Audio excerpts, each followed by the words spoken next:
جرعة بنج زائدة أنهت حياة طبيب معهد ناصر ودفنه داخل عيادة المتهم. اعترافات تفصيلية كشف عنها طبيب العظام المتهم بقتل زميله الطبيب بمعهد ناصر، حيث قرر أمام جهة التحقيق أنه على علم بأن المجني عليه سري، فهداه شيطانه لاستدراجه عن طريق الممرض سكرتيره الخاص بحجة توقيع كشف طبي على مريض داخل شقة قام باستئجارها. وعقب وصول الطبيب إلى الشقة طرق على الباب، عاجلته بضربة على رأسه، ثم قمت بالاشتراك مع الممرض الخاص به بحقنه ببنج كلي حتى تم تخديره.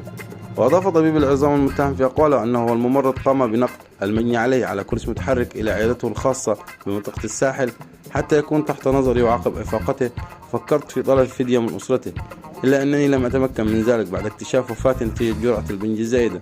وطبع الطبيب المتهم قائلا: لم أقصد قتله، بل كنت أخطط للحصول على فدية مالية من أسرته فقط، إلا أنه فارق الحياة بسبب جرعة البنج الزائدة. كما أشار المتهم في أقواله إلى أنه لم يجد وسيلة للتخلص من جثة الطبيب سوى قيامه بدفنه أسفل بلاط حجرته بعيادته بالاشتراك مع الممرض الخاص. وتم وضع مشمع بلاستيك فوق البلاط لإخفاء معالم الجريمة، وتمكنا بالفعل من دفنه، ثم غادرنا العيادة إلى أن تم كشف الجريمة. وبالأمس انتقلت النيابة العامة لمحل الجريمة بعيادة الساحل بعد العثور على جثمان طبيب معهد ناصر في حالة تعفن وانتفاخ.